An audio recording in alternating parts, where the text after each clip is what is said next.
اعوذ باللہ من الشیطان الرجیم، بسم اللہ الرحمن الرحیم، الحمد للہ رب العالمین، والصلاة والسلام علی اشرف الانبیاء والمرسلین وعلی آلہ الطیبین الطاہرین، استغفر اللہ ربی واتوب الیہ، لا حول ولا قوة الا باللہ العلی العظیم۔ عزیزان محترم، اللہ نے قرآن کی اس آیت میں مطالب و معارف کے سمندر کو پرو دیا ہے۔ اگر ہم ایک ایک آیت کو بھی سمجھ لیں اور اس پہ عمل شروع کر دیں، ہماری زندگیوں میں بہت بڑی چینجنگز آ جائیں گی، ہماری زندگیاں کامیابیوں کے راستے پہ چل پڑیں۔ اللہ نے فرمایا سورہ طٰہٰ میں، وَمَنْ أَعْرَضَ عَنْ ذِكْرِي فَإِنَّ لَهُ مَعِيشَةً ضَنْكًا، کہ جس نے میرے ذکر سے منہ پھیرا اس کی زندگی دشوار ہے، اس کی زندگی میں پریشانیاں ہیں۔ عزیزان محترم، اس مقام پہ ہمیں دیکھنا ہوگا کہ کیسے ہم اپنی انڈیویجول لائف میں، انفرادی زندگی میں، اور ہم اپنی اجتماعی زندگی میں کیسے ہم اللہ کے ذکر سے اور اللہ کی اطاعت سے منہ پھیرتے ہیں۔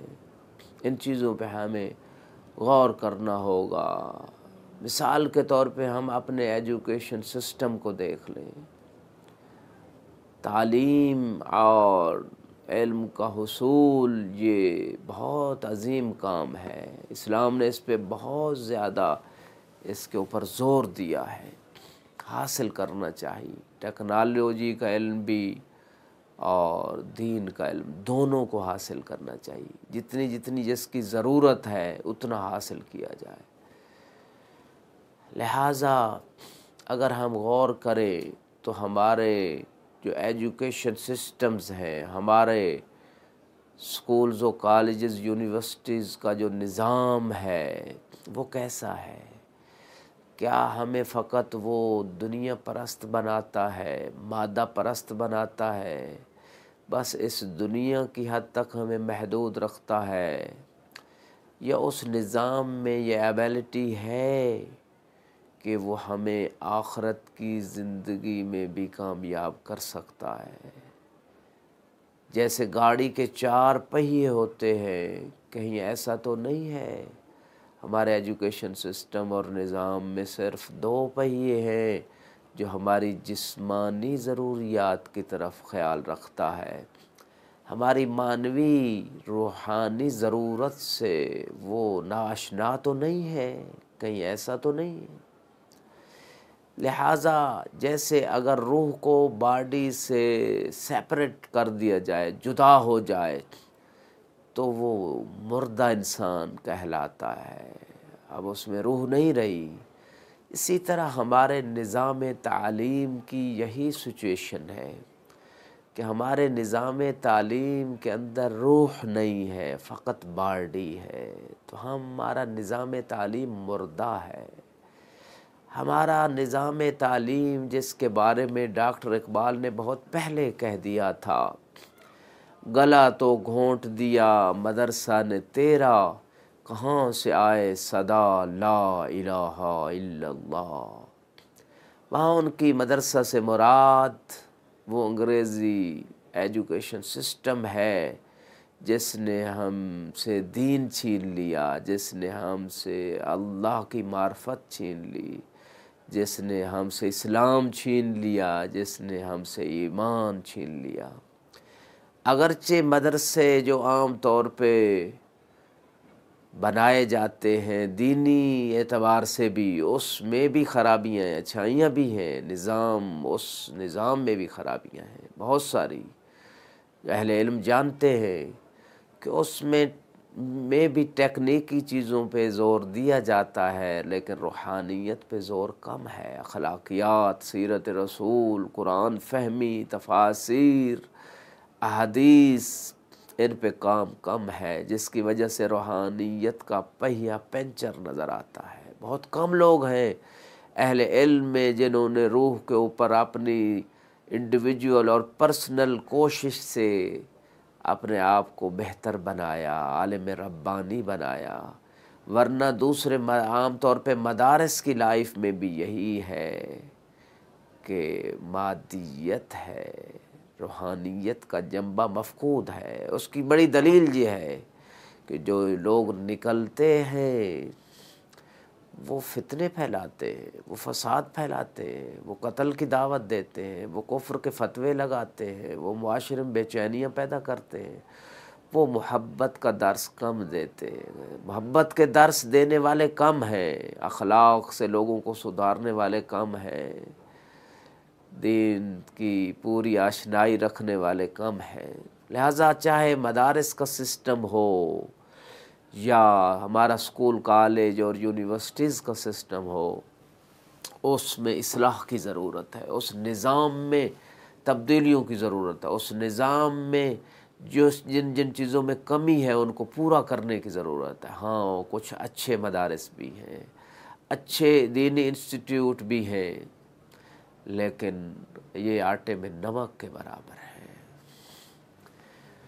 لہٰذا بس یہی کہنا چاہوں گا کہ قرآن اور معصومین کے فرمان کے کنسیپٹس کو عام کرنا ہوگا، ان کو سمجھنا ہوگا، اس پہ عمل کرنا ہوگا۔ کیا ہوتا ہے ہمیں ٹھیک ہے انگلش لینگویج کی امپارٹنس اپنی جگہ، لیکن جس طرح ہم انگلش کو امپارٹنس دیتے ہیں، کیا ہم نے قرآن کی زبان کو بھی امپارٹنس دی ہے اتنی مقدار میں؟ کیا ہم نے قرآن فہمی بھی کی ہے؟ جنت میں جو زبان ہوگی وہ تو عربی لینگویج ہوگی۔ کیا جس جنت میں جس وطن میں ہمیشہ ہمیں رہنا ہے اس لینگویج کے بارے میں بھی ہم نے غور و فکر کیا ہے یا نہیں؟ تاکہ ہم وہ اپنی اس زبان کو سمجھ کے اپنے قرآن کو سمجھیں اور اپنی آخرت والی زندگی کو بنا دیں۔ یہ جو ایجوکیشن سسٹم ہے اس میں نہ رسول اسلام کی سیرت پڑھائی جاتی ہے۔ کتنا ٹائم لگتا ہے اگر ڈیلی ایک لیکچر ہو جائے فقط جس میں قرآن فہمی اور رسول اسلام کی سیرت کا درس دیا جائے، اخلاق کے پہلو بتائے جائیں، تو ہمارے ملکوں میں پھر دہشت گرد پیدا نہیں ہوں گے، بااخلاق لوگ پیدا ہوں گے۔ ہمارے ملکوں میں شدت پسند پیدا نہیں ہوں گے، تحمل و برداشت کرنے والے لوگ پیدا ہوں گے۔ ہمارے ملکوں میں پھر نئے نئے ادارے بنانے کے لیے پولیس میں بھرتیاں نہیں کرنی پڑیں گی، رینجرز نہیں بنانے پڑیں گے، آپریشنز نہیں کرنے پڑیں گے۔ ہمیں ایسے لوگ ملیں گے جو آٹومیٹیکلی ایک طرف ڈاکٹر بیٹھا ہوگا جو جسمانی طبیب بھی ہوگا اور روحانی طبیب بھی ہوگا، انجینئر بیٹھا ہوگا جو ہماری کنسٹرکشنز بھی کر رہا ہوگا، ہمارا مادی اور دنیاوی کنسٹرکشن بھی کر رہا ہوگا، ہماری روحانی کنسٹرکشن بھی کر رہا ہوگا۔ ساتھ ساتھ ان چیزوں کی ضرورت تھی جو ہم نے اپنے نظام میں جس ملک کو اسلام کے نام پہ حاصل کیا گیا اس میں یہ انٹر کرنی تھی۔ ہم نے اسی نظام پہ اکتفا کر لیا کہ جس نظام کو ہمیں انگریز دے کے گئے تھے۔ لہٰذا ہم نے کیا کیا، پھر ہم ان چیزوں کی، ان مشکلوں کی تلاش میں نکل پڑے کہ اب دہشت گردی کو کیسے روکیں، اب بے امنی کا کیسے حل نکالیں، اب ملک میں صفائی کیسے ہو، اب عدالتوں میں فیصلے کیسے ہوں، تھانے کچہریوں میں اضافہ کیسے کیا جائے۔ یہ سب سالوشنز نکل آتے، معاشرہ بڑا اچھا بن جاتا، دکانوں پہ تالے لگانے کی ضرورت نہ پڑتی اگر ہم بتا دیتے کہ چور کی سزا قرآن نے ہاتھ کاٹنے کے بارے میں کہا ہے۔ اگر بتا دیا جاتا کہ قرآن میں یہ فیصلہ کیا ہے کہ جس مقام پہ انسان جھوٹ بولتا ہے وہاں لعنت ہوتی ہے، تو ہمارے معاشروں میں، ہمارے گھروں میں، ہمارے کالجوں یونیورسٹیوں میں پاکیزگی کا ماحول ہوتا، پھر ہمیں کوئی پریشانیاں نہ ہوتی۔ وآخر دعوانا الحمد للہ رب العالمین، والسلام علیکم ورحمۃ اللہ وبرکاتہ۔